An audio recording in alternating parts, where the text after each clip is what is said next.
Listo. Vamos a iniciar. El día de hoy nos corresponde, pues ahí se ha ido mal el título.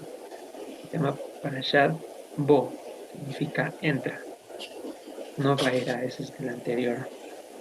Eh, Esta comprende desde los capítulos 10 hasta el capítulo 13, versículo 16. Ya es la tercera porción del libro de Éxodo. Hoy es 23 de enero del 2021 y en el calendario hebreo es 10 de Shevat de 5781, el penúltimo, antes de volver al mes más importante de todos. El versículo que quiero rescatar en la carta del apóstol Judas. Dice, y aquel que es poderoso para guardarnos sin caída y presentarnos sin mancha delante de su gloria, con gran alegría, al único y sabio Dios, nuestro Salvador. Por medio de él es que podemos hoy presentarnos ante su presencia, porque ha pasado por alto nuestros errores y equivocaciones y hemos sido blanqueados con su sangre. Amén. Pues vamos a recordar que vimos la porción anterior. Estamos analizando un paquete denominado salida de Egipto. Y veíamos cómo cuando el Señor nos saca de Egipto físicamente, de alguna circunstancia adversa, de alguna esclavitud, a modo físico, repito, viene incluido sí o sí en el contrato también la operación en el corazón. Y ese proceso es el que toma lugar en el desierto, porque decíamos que en Egipto vemos los prodigios y las cosas que salen del entendimiento de lo natural. Y eso sin duda a la razón, ante la lógica, pues cambia a cualquier persona. Pero voy a silenciar unos micrófonos. Eso es. Ya. Pero el cambiar el corazón, los pensamientos íntimos, aquellos que nos acompañan en la intimidad de nuestros días, eh, requiere un proceso. Y eso toma lugar en el desierto, repito, y veíamos en Oseas donde decía que hablará nuestro corazón, nosotros ya no le diremos mi Señor, sino le diremos mi esposo. Eso veíamos por un lado.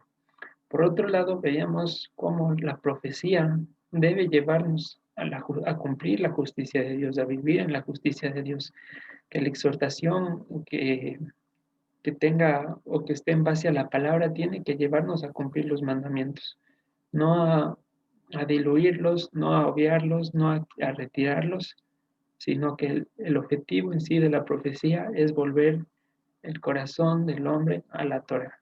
Si es que escuchamos algún mensaje y pues nos está queriendo llevar por otro lado, como dice nuestro Señor Yeshua, miren lo que escuchan. Veíamos también cómo a través del profeta Jeremías eh, los, los propósitos de la profecía, como tienen allí escrito, que era para destruir, para arrancar, para desarraigar, y hablábamos que no se puede construir un edificio en cimientos en mal estado. No se puede construir justicia en bases de la injusticia. Para ello, todos nuestros sentimientos, pensamiento, razonamiento tiene que ser echado para que en corazones nuevos, renovados, se pose la justicia de Dios. Y esos resultados en términos de éxito de hoy en día no iban a ser precisamente los mejores. Veíamos cómo Jeremías, en una predicación de 40 años, no logró que Judá no fuera cautivo. Moisés, de los 2 millones, vimos que entraron solo dos y aparte de eso, uno de ellos extranjero. Y tenemos otros ejemplos, por ejemplo, Jonás predicando convirtió a todo Nínive y esos extremos, ¿no? Entendiendo que no depende de lo que nosotros hablemos o digamos o cómo acomodemos la palabra o qué metodología usemos. El Señor es el que decide cómo dará el fruto y cuándo lo hará, en qué cantidad. Nosotros debemos limitarnos a hablar lo que Él nos ha mandado, despreocuparnos de los daños colaterales, decíamos. Además, veíamos cómo en la primera plaga, cuando se convierte el río Nilo en sangre, y veíamos ese ejemplo, como cuando Moisés, que representaba la justicia de Dios, toca el agua y da a conocer el estatus espiritual de aquella ciudad. Y es lo que pasa en nuestras vidas, cuando comparados con la ley, pues nos creemos buenos, nos creemos un río, se fue, ya, nos creemos un río limpio y vienen los mandamientos y pues nos dejan en el suelo. En cambio, en contraposición a esto, el manantial de vida de Israel, nuestro Señor Yeshua HaMashiach, que nos vino a dar vida y vida en abundancia. También analizamos que en el último punto, la iniquidad, y en uno de sus estados más peligrosos, que no es negar la Torah abiertamente, sino maquillarla de modo que pensemos que le estamos cumpliendo, pero en realidad estamos totalmente desviados. Y vemos cómo el profeta Jeremías, perdón, voy a tomar agüita. Eso es. Vemos cómo el profeta Jeremías denunciaba esto en Judá, que a pesar de guardar Shabbat, lunas nuevas, sacrificios, se habían apartado del Señor. Entonces es un estatus que hay que tener cuidado y mientras más sube el nivel, más alertas tenemos que estar porque el nivel de engaño es más peligroso. Dicho esto, ¿qué vamos a ver hoy? Vamos a estar haciendo un poco de énfasis en lo que dijo el apóstol Pablo en su carta a los Corintios, de que ya no somos nuestros, que ya no nos pertenecemos, que ya no podemos hacer lo que queramos. Y por otro lado, vamos a estarnos centrando en el capítulo 12 de esta porción, que es muy importante porque habla de detalles concernientes a Pesaj. Cierto. Voy a silenciar de nuevo. Eso es. Listo. Dicho esto, ahora sí vamos a empezar. Vamos a abrir Éxodo, capítulo 10, versículo 1. Dice lo siguiente. El Señor dijo a Moisés, entra a la presencia de Faraón, porque yo he endurecido su corazón y el corazón de sus siervos para mostrar entre ellos estas mis señales.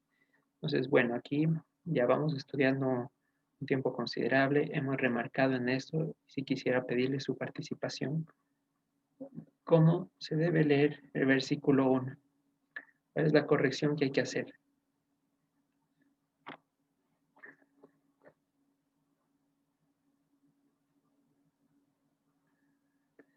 Participaciones voluntarias u obligadas. Carlitos, Shalom, no sé si recuerde bien, pero la palabra endurecido está mal traducido, es un corazón que Faraón tenía pesado. Y podríamos leer, Jehová dijo a Moisés, entra a la presencia de Faraón porque se ha hecho pesado su corazón y el corazón de sus siervos para mostrar entre ellos estas mis señales.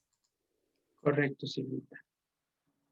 Nunca, nunca, jamás entender, enseñar, interpretar que Dios es el que endurece los corazones. Por allá en Isaías, por ejemplo, le dice, ve y endurece el corazón de este pueblo. Entonces, si Dios no endurece el corazón, pues peor que va a ser un humano. Hay que tener mucho cuidado con esto. Mostraré la dureza del corazón de Faraón. ¿Cómo lo voy a hacer? Dice, eh, voy a mostrar entre ellos mis señales, esos prodigios de los que hablamos. Y estas manifestaciones es lo que habla el apóstol Pablo en 1 Corintios capítulo 1, versículo 20. Desde 19 voy a leer, pues está escrito, destruiré la sabiduría de los sabios y desecharé el entendimiento de los entendidos. ¿Dónde está el sabio? ¿Dónde está el escriba? ¿Dónde está el disputador de este siglo? ¿No ha enloquecido Dios la sabiduría del mundo? Pues ya que en la sabiduría de Dios el mundo no conoció a Dios mediante la sabiduría, agradó a Dios salvar a los creyentes por la locura de la predicación. Es maravilloso, me encanta, porque ante los razonamientos científicos, ante las probabilidades, ante las evidencias arqueológicas que el mundo pretende encontrar para desestimar a Dios, para decir que la Biblia es falsa, etcétera, etcétera, se enloquecen. les pone en jaque. No, no sirve de nada cualquier intento humano. Y ante ello al Señor le plació para avergonzar a lo sabio, a lo eminente del mundo, la locura de la predicación. Y las cosas que vemos aquí cada Shabbat, las conexiones que hacemos y las revelaciones que bendito Dios tiene para con nosotros, suenan a locura. Si alguien de la nada viniera y nos escuchase, pues quizá pensaría que ya perdimos la conciencia hace rato. Pero no, precisamente es por eso, para que los sabios entiendan que no es en sus fuerzas, en su razonamiento, en su súper esfuerzo, en sus dañísimos de estudio, sino que es a quien Dios quiere revelar. ¿Sí? Eso es muy importante. Versículo 2. Y para que cuentes a tus hijos y a tus nietos las cosas que yo hice en Egipto y mis señales que hice entre ellos, para que sepan que yo soy el Señor. Entonces aquí vemos una cláusula más del paquete salida de Egipto. Vimos que conlleva no solo salir físicamente, también el corazón, y ahora se añade un tercer punto importantísimo, el hablar, el publicar sus alabanzas, el hablar sin miedo, sin titubeo, sin temor de decir que Dios abrió el mar para sacar nuestra vida del Seol, del abismo, contar a todos a viva voz. Y es locura, porque las cosas que Dios ha hecho para salvarnos, las puertas que ha abierto, que ha cerrado, las piedras que ha movido, humanamente son imposibles y no cabe. Y uno dice, ¿cómo es posible? Bueno, ese es el testimonio que tenemos que dar sin pensar en que la otra gente vaya a tomarlo como locura o que nos desvirtúen como locos. Y aquí en segunda de Pedro, capítulo 1 versículo 16 dice algo que me encanta. Dice, porque no les hemos dado a conocer el poder y la venida de nuestro Señor Jesucristo siguiendo fábulas artificiosas, sino como habiendo visto con nuestros propios ojos su majestad. Como dice el apóstol Pablo, yo sé en quién he creído. Y si nosotros hablamos de nuestro Dios, no es porque solamente nos han contado. En principio fue así, como Job, de oídas había escuchado, de lejos. Pero ahora es tan real para nosotros y lo escuchamos en cada momento y casi que lo vemos en cada instancia. Y no hablo de la presencia física, ¿no? De ver su rostro, no hablo de eso, sino de cómo su mano es manifiesta en nuestras vidas. Y eso es lo que tenemos que contar. No necesitamos aumentar nada, ni quitar nada de la palabra. Sus prodigios, sus maravillas de nuestra vida son tan vastas, tan profundas, la profundidad de las riquezas, insondables, son suficientes para predicar. Entonces vamos a ver una serie de directrices que nos da el Salmo 119 respecto al hablar de los prodigios. Vamos a ver en el versículo 13, por favor, Salmo 119, versículo 13.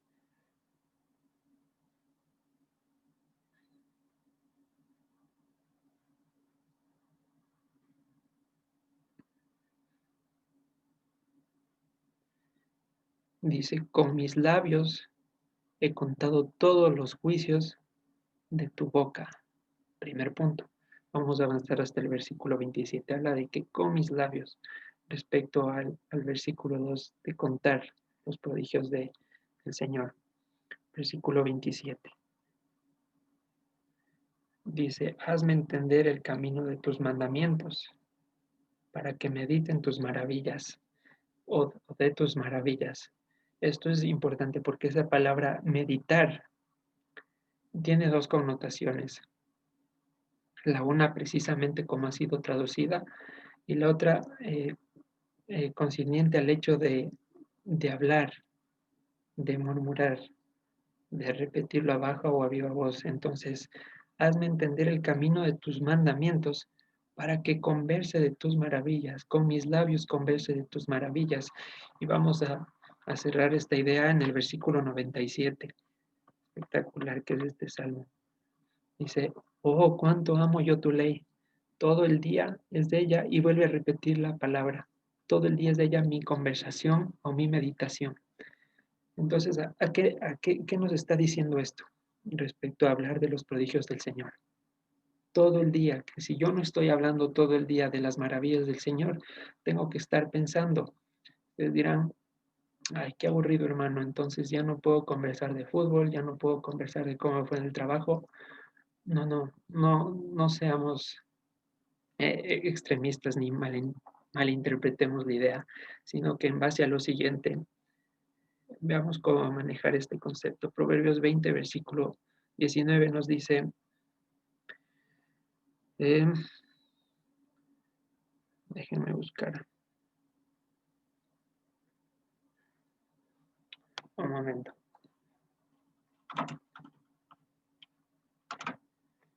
Proverbios 10 capítulos menos, por favor. Proverbios 10. Dice Proverbios 10, versículo 19, en las muchas palabras no falta el pecado, mas el que refrena sus labios es prudente. Entonces aquí el hecho no es dejar de hablar para no pecar, sino que en mi conversación habitual yo hable dentro de las palabras de Dios. Que todo lo que yo esté hablando en mi conversación con mi vecino, con mi hijo, con mi amigo del trabajo, con el señor del taxi, etcétera, etcétera, esté enmarcado dentro de los principios de Dios, dentro de sus mandamientos. Y si ya veo que me voy a salir, si me pica la lengua por hablar más allá de eso, nos da el consejo, refrenar sus labios es la prudencia. Vamos a completar esto en Éxodo 13. Éxodo 13, versículo 8. Dice, y lo contarás en aquel día. Eso es, ya. Y lo contarás en aquel día a tu hijo diciendo, seas esto con motivo de lo que el Señor hizo conmigo. Miren esa experiencia personal de lo que el Señor hizo conmigo cuando me sacó de Egipto. Y te será como una señal sobre tu mano y como un memorial delante de tus ojos para que la ley del Señor esté en tu boca, por cuanto con mano fuerte te sacó el Señor de Egipto. Entonces, entendemos la idea. ¿Cuánto amo tu ley? Todo el día está en mis pensamientos y si no está en mis pensamientos, le estoy hablando. Y si veo que me voy a salir, mejor me quedo callado para no pasar por necio, sino por sabio. Entonces, ante esto nos van a decir, ¿qué? Solo hablas de Dios, no tienes otro temita de conversación. ¿Cuál es la respuesta adecuada? No, es que Dios me sacó de Egipto, no puedo hablar de nada más, porque para eso fue creada mi boca, para publicar sus alabanzas. Este pueblo he creado para mí, mis alabanzas publicará. Toca mis labios, Señor, y anunciaré tus alabanzas.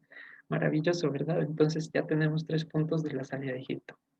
Abandonarlo físicamente, abandonarlo del corazón o sacarlo del corazón.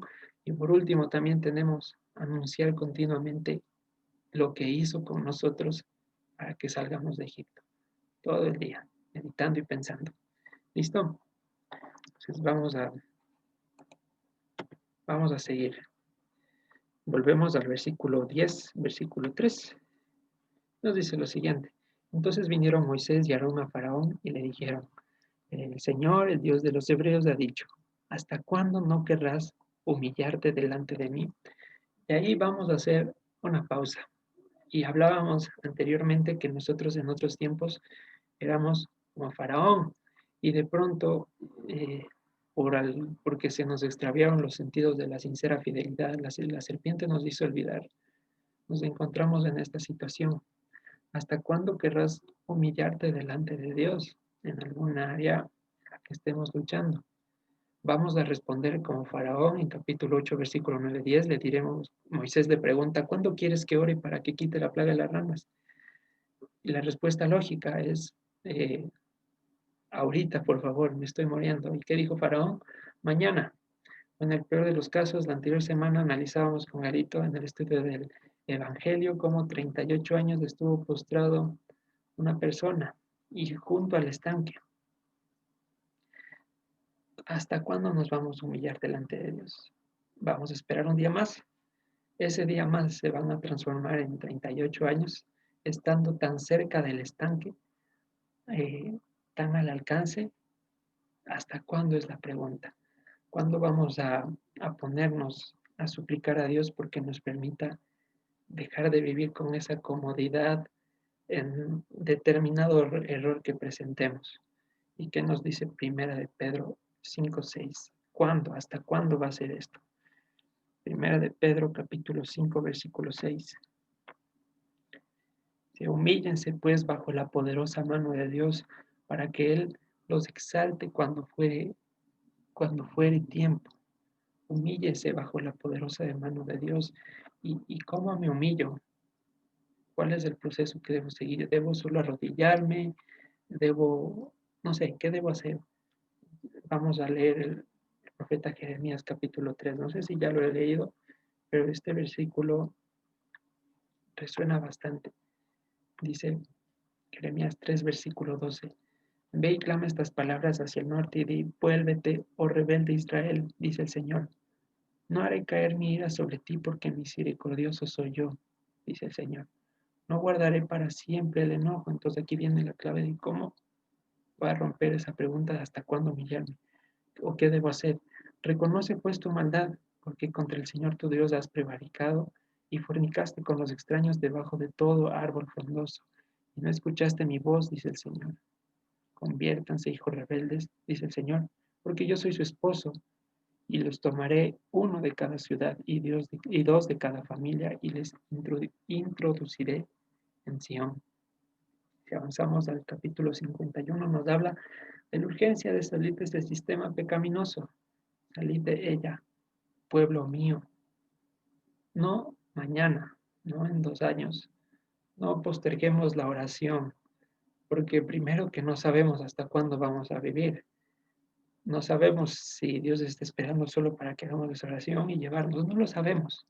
Lo que sí sabemos es que no podemos darnos el lujo de abusar de su benignidad, porque dice allá en Romanos, me parece, que, que ¿por qué jugamos con esa benignidad? Si acaso no sabemos que es su benignidad la que nos guía al arrepentimiento.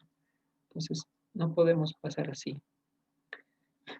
Esa decía en Primera de Pedro capítulo 5 versículo 6 que nos exaltará cuando fuere tiempo. ¿Y cómo va a ser esa exaltación? Si no la recordamos, vamos a abrir Filipenses capítulo 3 21.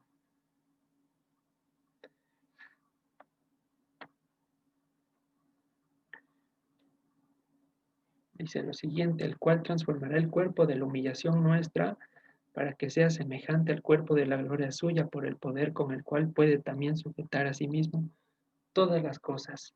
Exaltación cuando fuere tiempo es aquella que estudiamos en Yom Kippurim, cuando nuestros cuerpos sean adoptados, cuando dejemos este tabernáculo que se cae todos los días y seamos hechos a su semejanza. Bien, entonces volvamos al punto, ¿hasta cuándo tiene que ser? Hasta hoy. Y hablábamos anteriormente de que tenemos que publicar aquellos prodigios con los que nos sacó de Egipto.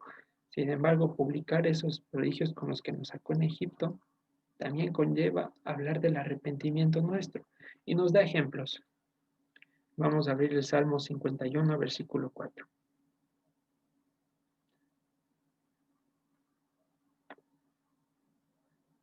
¿Cuál ¿Cómo? es la cita, Carlitos? ¿Cuál es la cita? Salmo 51, versículo 4. Aquí vemos cómo el arrepentimiento también forma parte de la alabanza y ya vamos a entender por qué. Dice, contra ti, solo he pecado y he hecho lo malo delante de tus ojos, para que seas reconocido justo en tu palabra y tenido por puro en tu juicio. Primer punto. Ahora saltamos rápidamente. Lamentaciones 1:18. Dice, el Señor es justo, yo contra su palabra me rebelé. Escuchen ahora todos pueblos, todos y vean mi dolor. Mis vírgenes y mis jóvenes fueron llevados en cautiverio. Entonces, bueno, ¿de qué se trata el arrepentimiento? De la confesión de Él como justo y verdadero, que lo que sembré yo coseché, y no es porque Dios sea malo conmigo. Aquí dice, contra el Señor me he rebelado, Él es justo, Él me advirtió, pues bueno, yo voluntariamente decidí ir a comer con los cerdos. Entonces, bueno, nos redarguye el Señor y en ese proceso de salir de Egipto volvemos a publicar su alabanza. ¿Cómo? Ahora por medio del arrepentimiento, ¿sí? Y no mañana, no en 2 años, no en 38 años, cuando estamos tan cerca de la fuente, porque el camino nuevo hacia el lugar santísimo definitivamente se abrió y es un gran privilegio. Así que accedamos a él, que tenemos un gran sumo sacerdote. ¿Listo? Entonces vamos a volver a Éxodo, capítulo 10, estamos en el versículo 3, y dice lo siguiente: y si aún rehusas dejarlo ir, he aquí que mañana yo traeré sobre tu territorio la langosta, la cual cubrirá la faz de la tierra, de modo que no pueda verse la tierra, y ella comerá lo que escapó, lo que les quedó del granizo comerá. Asimismo, todo árbol que fructifique en el campo. Y llenará tus casas y las casas de todos tus siervos y las casas de todos los egipcios, cual nunca vieron tus padres ni tus abuelos desde que ellos fueron sobre la tierra hasta hoy. Y se volvió y salió delante de Faraón. Entonces estaba analizando un poquito de la plaga de las langostas y hablaba que por una nube de 1 kilómetro cuadrado de langostas, es decir, una extensión de 1 kilómetro cuadrado de langostas, comen la ración que equivale o que correspondería a 53,000 personas. Ese es el estimado. Repito la idea. La ración que comería 53,000 personas la come 1 kilómetro cuadrado de langostas. Entonces aquí está hablando de una plaga eh, a gran escala, que nunca vieron los padres sobre la tierra y nunca más volverá a suceder. Entonces, y no es que estaba un terreno fructificado, ya venía destruido de las plagas. Entonces, la amenaza era, no amenaza, la plaga que se venía encima era bastante fuerte, sí, bastante fuerte. Versículo 7. Entonces los siervos de Faraón le dijeron: ¿hasta cuándo será este hombre un lazo para nosotros? Deja ir estos hombres para que sirvan al Señor su Dios. ¿Acaso no sabes todavía que Egipto está ya destruido? Y aquí es importante porque se evidencia en gran manera otra área del razonamiento humano. ¿Qué debían haber dicho los siervos? No solo deja ir a los hombres, déjanos ir con ellos, deberían haber dicho. La lógica. Sin embargo, es la actitud que muchos tenemos y lo he puesto en pantalla. El corazón humano reconoce la incapacidad de vencer a Dios en cierto punto, pero no es capaz de irse con Dios. Es decir, por lógica no es capaz de decir, ok, perdí, tengo que irme con Dios. No, lo que se dice más bien es, darás orando por mí, que tú estás más cerca. Yo no quiero tener contacto con Dios, pero tú sí puedes, por favor, échame una manito. No es así, y aquí se evidencia que no se trata de la razón ni de cuánto entiendas en tu cerebro que es Dios, porque muchas veces he estado yo también y he hablado con personas y dicen, yo entiendo que estoy haciendo mal, yo entiendo que debo volverme a Dios, entiendo todo lo que me explicas, pero no puedo. Entonces, es el corazón y ese proceso de cambiar el corazón le pertenece solo y exclusivamente a Dios. No son los prodigios, sino ya es la circuncisión que Él hace en nosotros. Y eso depende del beneplácito de su gracia. ¿Listo? Versículo 8. Moisés y Aarón volvieron a ser llamados ante Faraón, el cual les dijo: vayan y sirvan al Señor su Dios. ¿Quiénes son los que van a ir? Moisés respondió: hemos de ir con nuestros niños y con nuestros viejos, con nuestros hijos y con nuestras hijas, con nuestras ovejas y con nuestras vacas. Hemos de ir porque es nuestra fiesta solemne para el Señor. Y él les dijo: así sea el Señor con ustedes. ¿Cómo les voy a dejar ir a ustedes y a sus niños? Miren cómo el mal está delante de su rostro. No será así. Vayan ahora ustedes los varones y sirvan al Señor, porque esto es lo que ustedes me pidieron, y los echaron de la presencia del Señor. Entonces, bueno, primero mantengan esa idea de que solo quiere mandar a los hombres en primera instancia, manténganle ahí. Y en segundo lugar, vemos lo que revisamos en la primera porción, cuando veíamos que el sistema de presión de Egipto es confrontar con esa realidad de escasez o de pronto de, de ambición, de decirte cómo te vas a dedicar a Dios si tienes que, no sé, me invento, conseguir otro trabajo para tener más dinero, tienes que estudiar más para tener mejor puesto. ¿Cómo te vas a dedicar a Dios ahora? Mira, hay una necesidad, tienes una necesidad.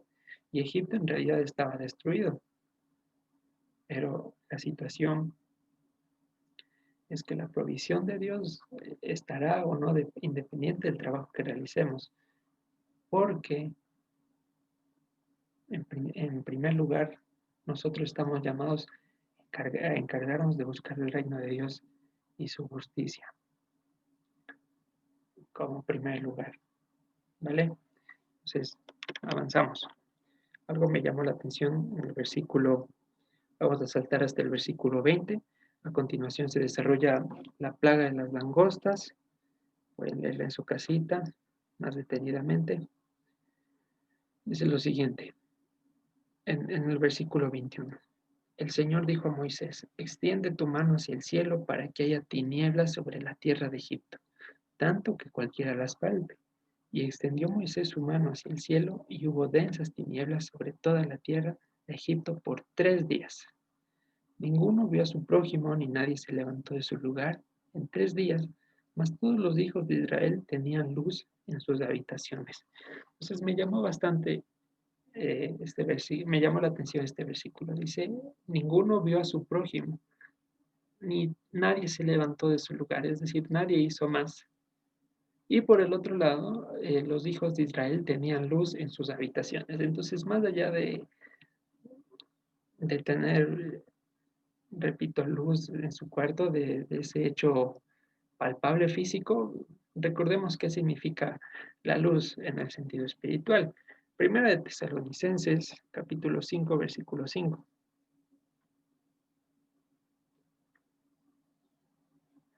Dice, porque todos ustedes son hijos de luz e hijos del día. No somos de la noche ni de las tinieblas. Entonces, ya hemos hablado varias veces quién es la luz y quién es el día. Nuestro Mesías, Yeshua. Dos nombres con los que se le conoce. La luz y también el día. Y por otro lado, vamos a ver cuál era la característica de los egipcios que estaban en oscuridad en sus habitaciones, evidentemente por sentido opuesto. Miqueas 2, capítulo 1. Dice, ay de los que en sus camas piensan iniquidad y maquinan el mal, y cuando llega la mañana lo ejecutan porque tienen en su mano el poder. Entonces, bueno, por un lado están los que en oscuridad en sus habitaciones maquinan el mal, y es lo que hacían los egipcios. Por otro lado están los hijos de Israel, que en sus habitaciones pues están con el poder de la luz en su interior. Ya, eso en primer lugar. Segundo, la primera parte del versículo 23 dice, ninguno vio a su prójimo. Entonces, esto nos tiene que llevar a preguntarnos lo que dice en primera de Juan, capítulo 2. Ninguno vio a su prójimo y en primera de Juan 2 dirá lo siguiente. El que dice que está en luz y aborrece a su hermano, está todavía en tinieblas. El que ama a su hermano permanece en la luz y en él no hay tropiezo. Pero el que aborrece a su hermano está en tinieblas y anda en tinieblas y no sabe a dónde va porque las tinieblas le han cegado los ojos. Entonces, el amor que yo esté manifestando hacia mi prójimo, por más de que yo proclame estar dentro de Israel, si yo estoy aborreciendo a mi prójimo, voy a estar como los egipcios, en la oscuridad, en las tinieblas de mi habitación, maquinando el mal, porque estoy aborreciendo a una parte del cuerpo del Mesías. Entonces, lo que yo manifieste de amor al prójimo me llevará a luz o me llevará a las tinieblas, independientemente del conocimiento o no que tenga. ¿Listo? Entonces, no podemos ser indiferentes a la necesidad que hay en el cuerpo, en nuestra familia, por supuesto, en primer lugar, maravilloso, y en segundo lugar, en la congregación. Nuestro llamado tiene que ser al servicio, en diferentes ministerios, como quiera que sea. Siempre hay alguien a quien servir, y es lo que nos dio ejemplo nuestro Señor Yeshua, que siendo Él el que debía ser servido, fue el primero en humillarse totalmente. Entonces la pregunta allí falta una Y. Estoy sirviendo a mis hermanos, estoy demostrando amor al prójimo, estoy habitando en las habitaciones de Egipto en tinieblas al aborrecer a alguien, o pues efectivamente estoy como hijo de Israel con la luz en mi habitación. ¿Listo? Eso en primer, bueno, ya creo que en segundo o tercer lugar. Por otro lado, vemos eso, que los hijos de Israel tenían luz en sus habitaciones y esa luz les permitía ver las tinieblas como algo favorable. ¿A qué me refiero esto? Citando el versículo que menciona, en tu luz veremos la luz. Si es que el poder del Señor, cuando digo el poder me refiero al Espíritu Santo, está entre nosotros, vamos a ver su juicio en la tierra de manera diferente a una persona que no tiene el poder. Por ejemplo, veía un comentario que decía que Moisés para los egipcios era un terrorista, para los hebreos el salvador de su tierra, de su pueblo. Entonces, que la luz del Señor habite en nosotros cambia la perspectiva de las cosas y nos ayuda a habitar sin miedo. Hablábamos hace algún tiempo que el miedo, vivir con el miedo a perder, no es un buen indicador, porque estamos demostrando que hemos abandonado la confianza en el Señor y más bien está puesta en nuestras aptitudes y capacidades para resolver tal o cual problema. Y ahí sí viene la incertidumbre. Entonces, en tu luz veremos la luz. El poder del Señor tiene obligadamente que hacernos cambiar la visión de las cosas. No podemos tener la misma perspectiva que los de afuera. Afuera hay tinieblas. Por ejemplo, si predicamos o si nos anuncian a nosotros sobre el día del Señor, que el Señor ya llega, para nosotros es esperanza, felicidad, porque ¿qué más anhelamos verle? Pero si se lanza ese mensaje abiertamente afuera, es de terror y miedo. Y dicen, el fin de la vida cuando venga Dios. Al contrario, es el fin de la muerte. Pero es porque no se le ve con lentes de luz. Y eso no hablo de méritos, siempre aclarar, sino de que el Señor, debemos estar conscientes de que tenemos esa ventaja. ¿Ok? Entonces, vamos a avanzar, vamos a volver a Éxodo, capítulo 10. Muy abundante esta porción ya, y llegamos hasta el versículo 24. Entonces Faraón hizo llamar a Moisés y dijo, vayan y sirvan al Señor, solamente queden sus ovejas y sus vacas, vayan también con sus niños y ustedes. Entonces, eh, Faraón aún no entiende. Y de pronto a veces también una mentalidad humana evidenciada en Faraón. Tienen en pantalla empezar a negociar la santidad, a un poquito para mí y el resto sí para Dios. Señor, te ofrezco esto, esto, esto, pero esto sí, por favor, no te voy a dar todavía. Entonces, Faraón al principio dijo, solo los varones. Ahora dice, pues bueno, vayan los niños y los ancianos y sus mujeres, pero déjenme las ovejas. Y esto es importante que aclarar. Versículo 25 dice, y Moisés respondió, tú también nos darás sacrificios y holocaustos que sacrifiquemos para el Señor nuestro Dios. Nuestros ganados irán también con nosotros. No quedará ni una pezuña, porque de ellos hemos de tomar para servir al Señor nuestro Dios, y no sabemos con qué hemos de servir al Señor hasta que lleguemos allá. Entonces, Faraón estaba intentando de privar la parte sacrificial ante el Señor. Entonces ya vamos a ver qué implicación tiene esto. Y la pregunta, la confrontación para nosotros, ¿estamos negociando la santidad? ¿Estamos como Faraón en un tira y afloja, empezando a soltar de poquito a poquito? Pues bueno, aquí va la exhortación de uno de los temas de 1 Corintios capítulo 6, versículo 19. Dice, o ignoran que su cuerpo es templo del Espíritu Santo, el cual está en ustedes, el cual tienen de Dios, y que ya no son suyos, porque han sido comprados por precio. Glorifiquen pues a Dios en su cuerpo y en su mente. Ojo ahí, los cuales son de Dios. Entonces, nuestro servicio a Dios está compuesto de eh, por dos frentes, digamos. El cuerpo, que representa a la parte física, la parte realizable, palpable, y la mente, donde se manifiesta lo abstracto y lo que, pues bueno, no se materializa. ¿A qué nos lleva, a qué nos tiene que llevar o hacia dónde apuntamos? Aquel versículo que dice, la fidelidad sin obras es muerta, es decir, no existe. Producto de que la fidelidad de Dios habita en nosotros es que damos fruto. Si no estamos dando fruto, no estamos con la fidelidad de Dios. Entonces, no solo podemos quedarnos en la parte física del estudio, de la gramática y esas cosas que son tan geniales y tan elementales, y nos deleitamos en conectar pasajes y de pronto entender mejor una palabrita y que conecta toda la Biblia. Y está muy bien. Sin embargo, hay que conectarla también con la parte sacrificial. ¿Y cuál sería hoy en día la parte sacrificial, ya que no sacrificamos animales? Vamos a abrir Hebreos 13, versículo 14 al 18. La parte sacrificial y la parte de la mente. Dice Hebreos 13, capítulo 14. Porque no tenemos aquí ciudad permanente, sino que buscamos la porvenir.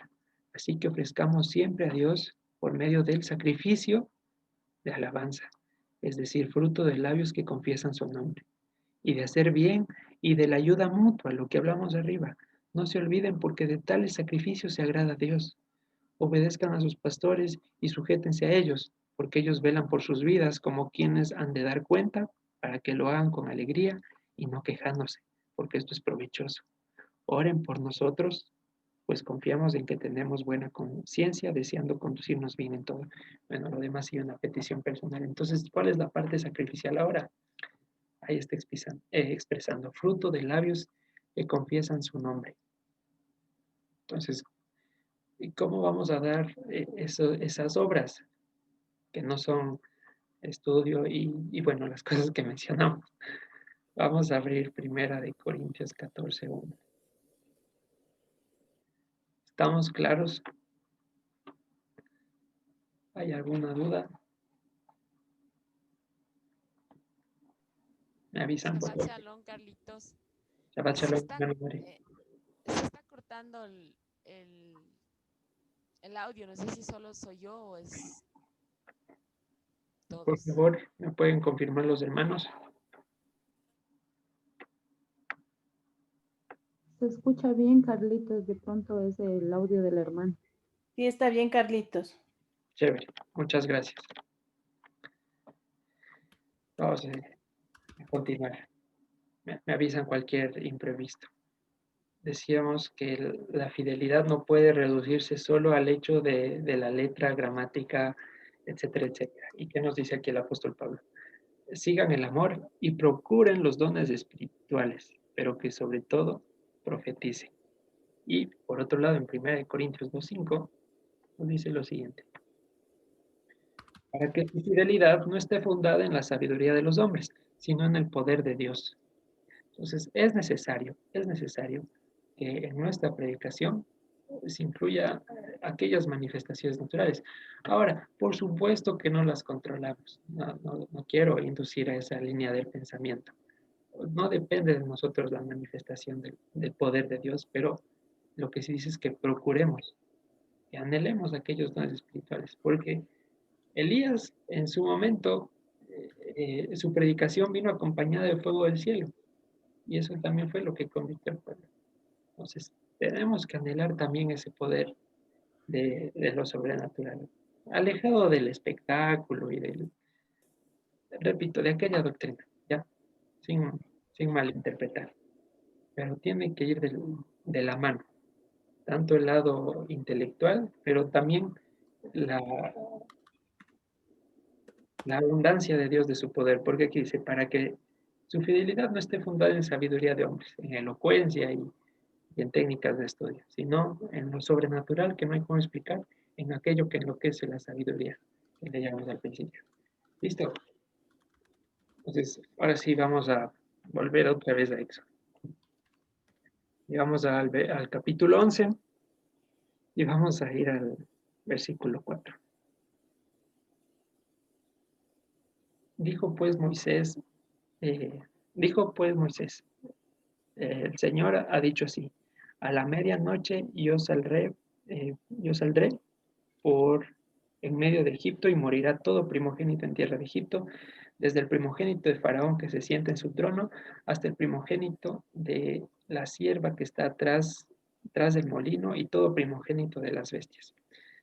Aquí está hablando algo importante. Dice, yo saldré. El Señor dice, yo saldré. Entonces la pregunta es, ¿Dios en persona se presentó en Egipto?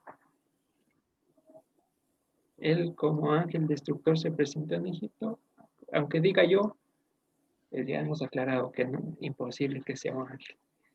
Y adelante se refiere en el capítulo 12, versículo 23, a la identidad de este yo.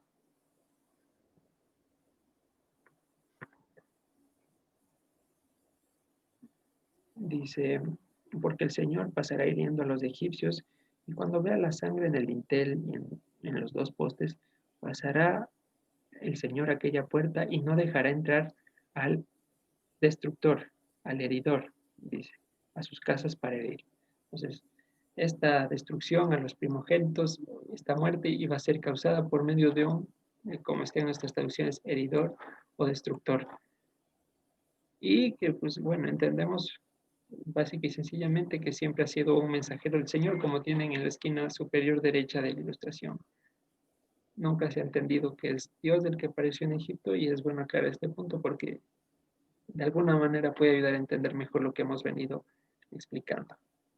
Entonces, lo importante aquí es que dice que este destructor va a reconocer la sangre en los dinteles como tienen en las imágenes y va a pasar por alto. Y es lo mismo que, bueno, es lo mismo, la misma idea en Apocalipsis 7, versículo 14. Para leerla.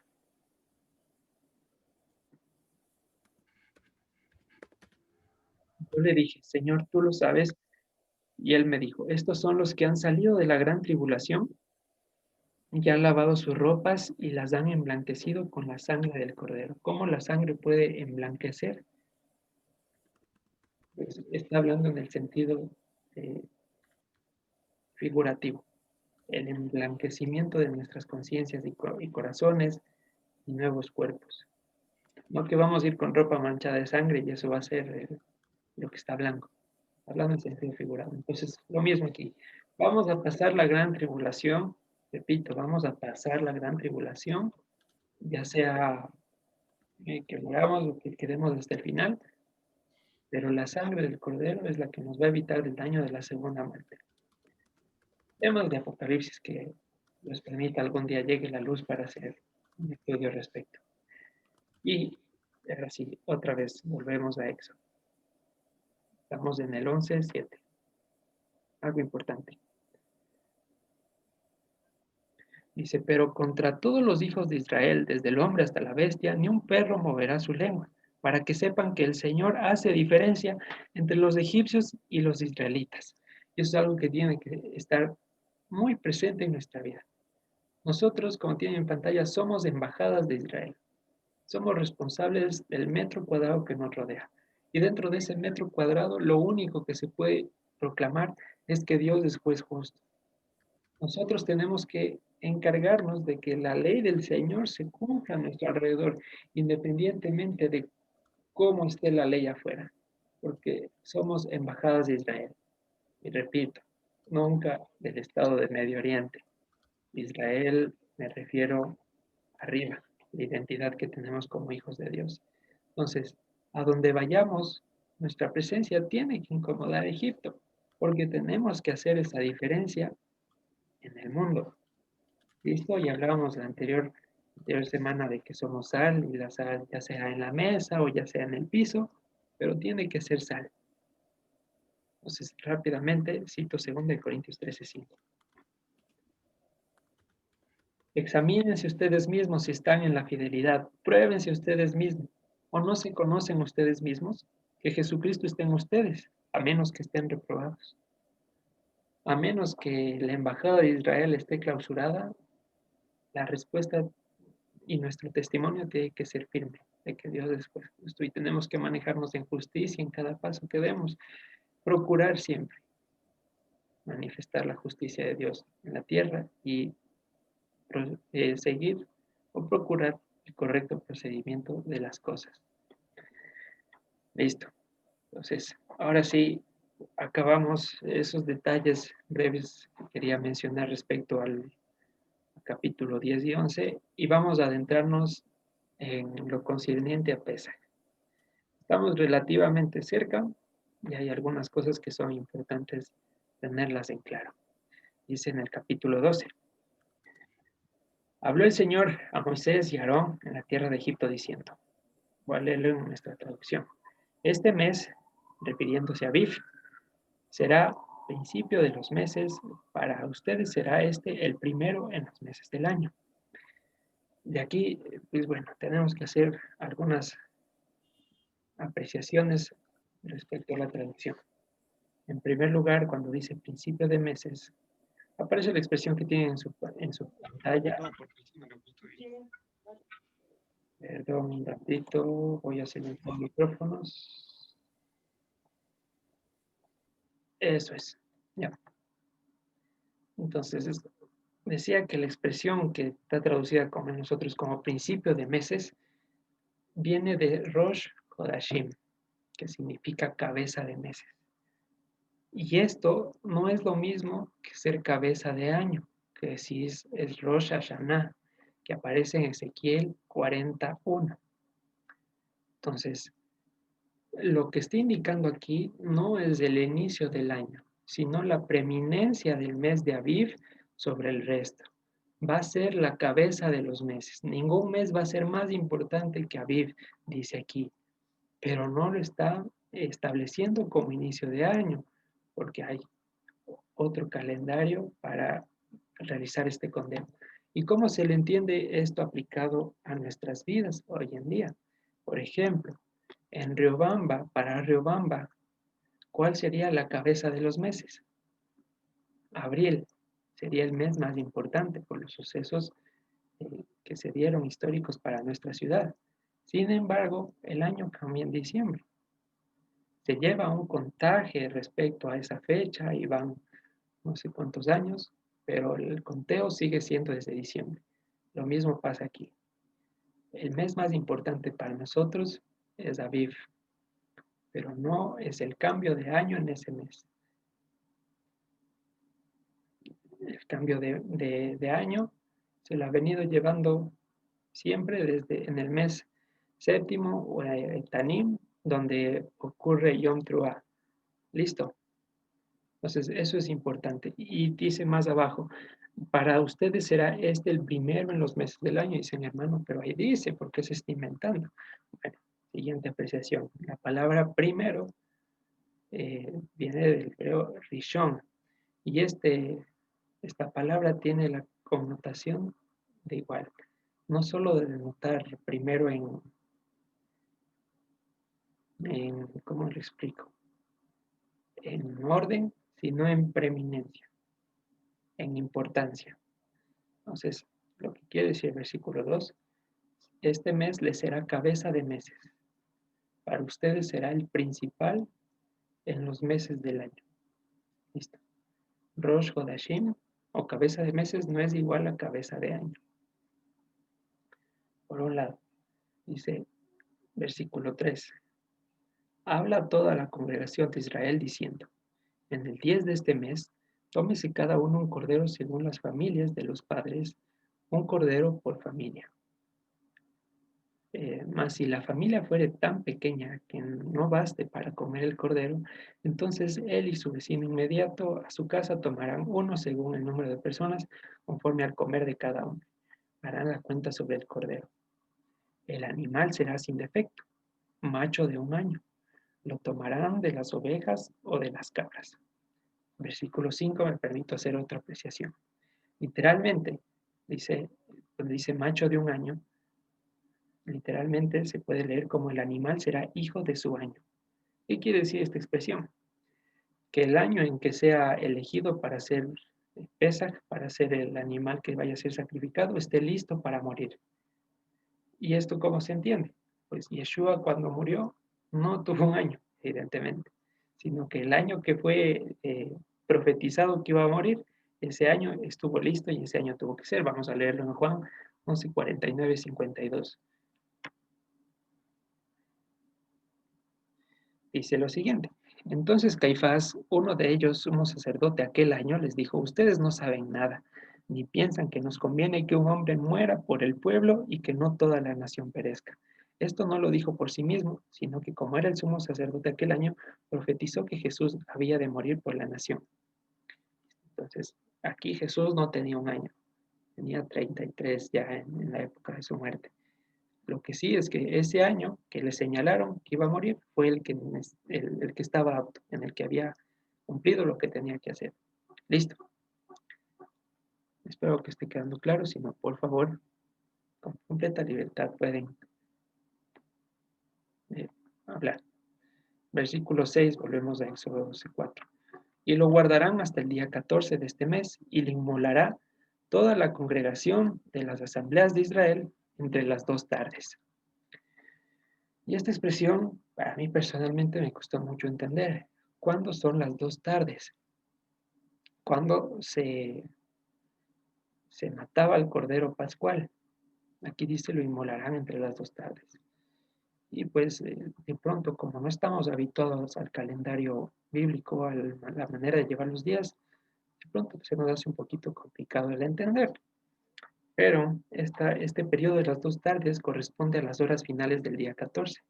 Y si el día acaba a las 6:30, aquellas horas finales serán pues desde las 12 hasta las 6.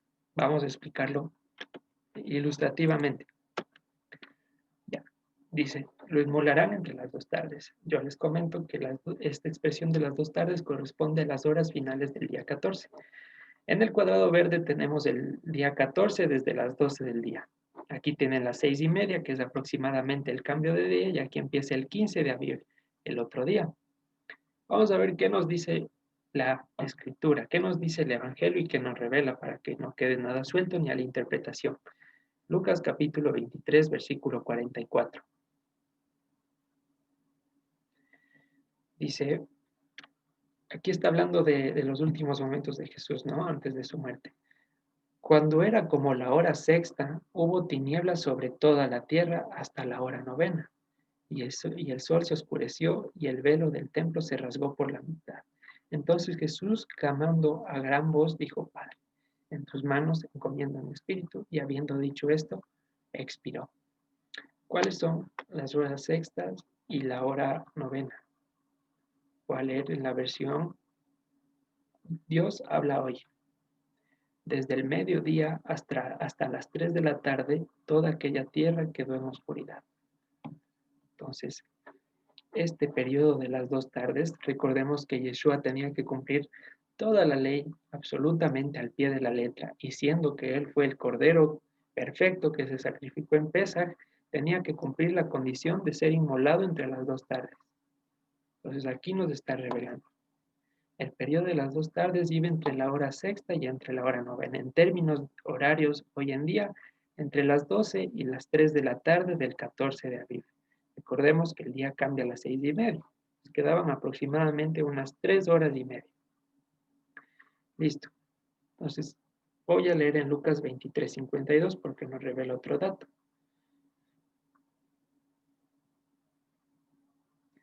Dice...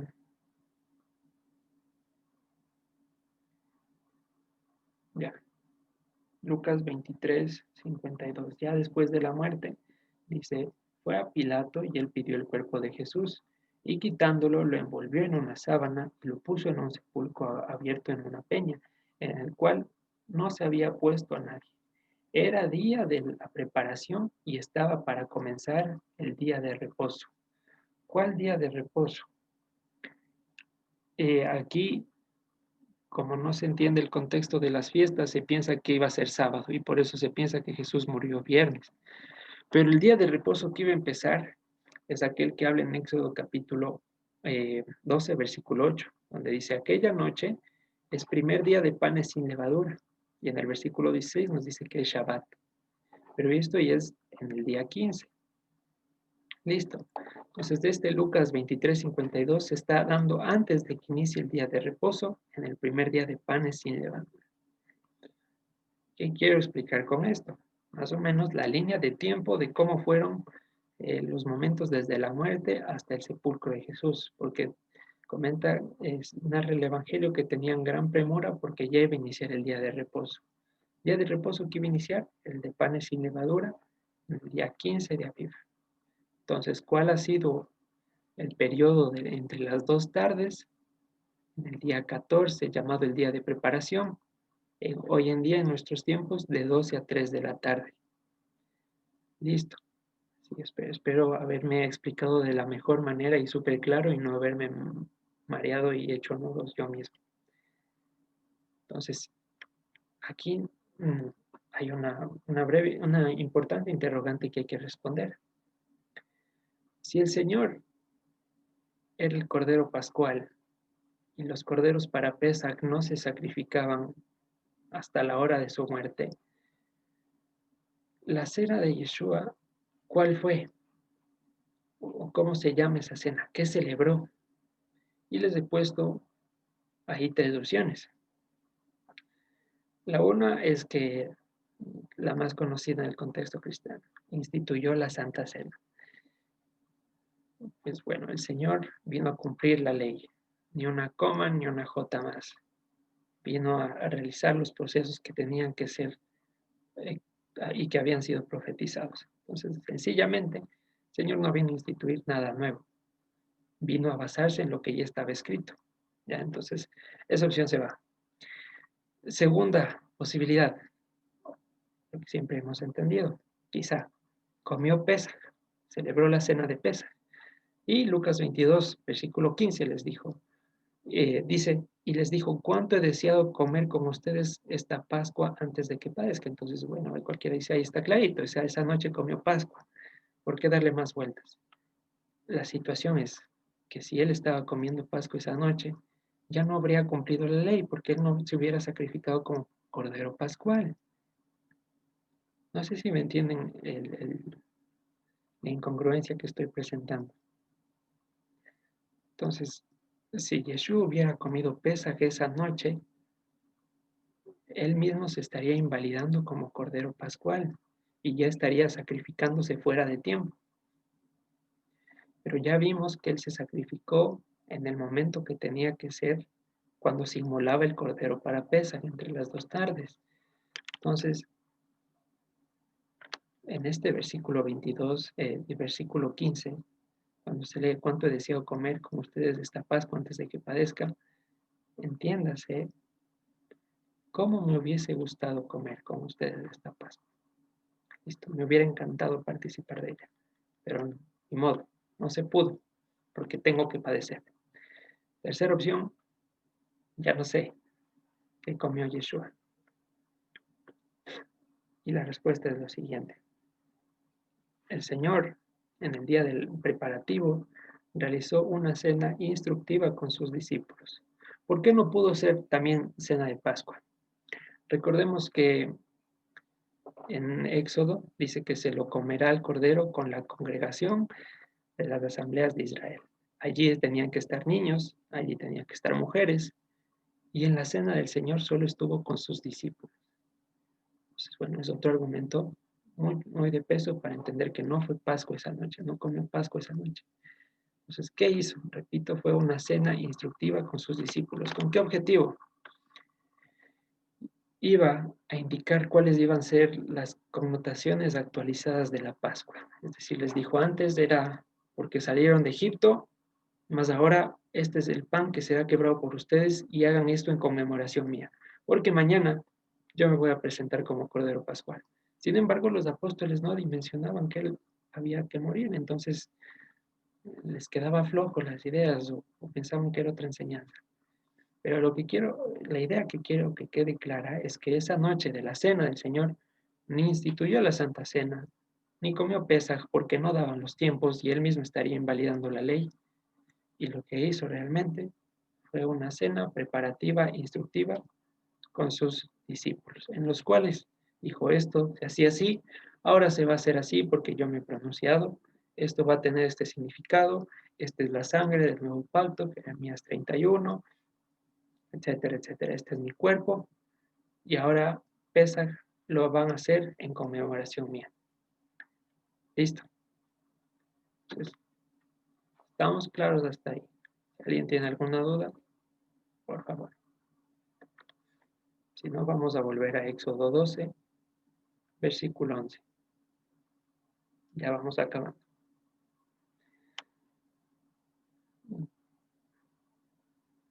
Dice en el versículo 10, perdón, ninguna cosa dejarán de él hasta mañana, y lo que quedare hasta mañana lo quemarán en el fuego. Y lo comerán así ceñidos sus lomos, su calzado y en sus pies, y su bordón en vuestra mano, y lo comerán apresuradamente. Es la Pascua del Señor. Pues yo pasaré aquella noche por la tierra de Egipto, y heriré a todo primogénito en la tierra de Egipto, así de los hombres como de las bestias, y ejecutaré mis juicios en todos los dioses de Egipto. Yo el Señor. Y la sangre les será por señal en las casas donde ustedes estén, y veré la sangre y pasaré de ustedes, y no habrá en ustedes plaga de mortandad cuando hieran la tierra de Egipto. Entonces, ¿cuál es el simbolismo de que sea consumido al fuego el cordero pascual, lo que no se come? Cuando Yeshua dijo, consumado es, ya no hay vuelta atrás. Se exhibió públicamente la derrota de la muerte. Victoria asegurada. ¿Sí? A eso equivale el consumo. Segundo, en Egipto, en ese contexto, se comió apresuradamente la Pascua, se lo comió, ¿no? Dice, porque ya tenían que salir. Hoy en día, pues, evidentemente, no vamos a comer así. Se lo come, que estamos en paz, podemos permitirnos comer tranquilamente. Versículo 14 dice, y este día les será en memoria y lo celebrarán como fiesta solemne al Señor durante sus generaciones, por estatuto perpetuo lo celebrarán. Entonces, esto es importante para dar defensa de nuestra fidelidad. Dice que Pesaj es estatuto perpetuo y así predicamos. ¿Por qué hay que celebrar Pesaj? Porque aquí dice que es para siempre. Entonces nos preguntan, ¿y los sacrificios también son estatutos perpetuos? ¿Por qué eso sí no vale? Entonces, ¿o por qué eso sí se cambia y las fiestas no hay que cambiar? Bueno, si nuestro hermano cree en el Mesías, chévere, le indicamos el Nuevo Testamento, le indicamos la historia de Yeshua y fin, se acabó la historia y todo converge. Pero si es un hermano de Judá, ¿qué le vamos a decir? Si nos va a rechazar el Nuevo Testamento, ¿cómo le vamos a explicar esa pregunta? Si los sacrificios también son estatuto perpetuo, ¿por qué no lo seguimos haciendo? ¿O por qué los dejamos de lado? Y va a decir, ya sé que no hay templo, pero ¿por qué lo uno sí y por qué lo otro no? A ver, ¿por qué? Entonces, basándonos en la siguiente explicación, nosotros internamente, importante que lo sepamos. Vamos a ir leyendo para esta prueba Hebreos 9:10. No le vamos a decir que lea Hebreos 9:10, pero esto tenemos que saber. Dice, ya que consiste solo de comidas y bebidas, de diversas abluciones y ordenanzas acerca de la carne impuestas hasta el tiempo de reformar las cosas. Ese estatuto perpetuo tiene un tiempo y equivale a cuando Dios reforme las cosas, así como cuando hizo con Pesaj. Dijo, esto era la salida de Egipto, ahora se lo hace por mi nombre y no lo volveré a comer hasta que estemos en el reino de los cielos. Y allí quién sabe si dirá, ya no hay más Pesaj, se acabó, o dirá, lo seguiremos haciendo.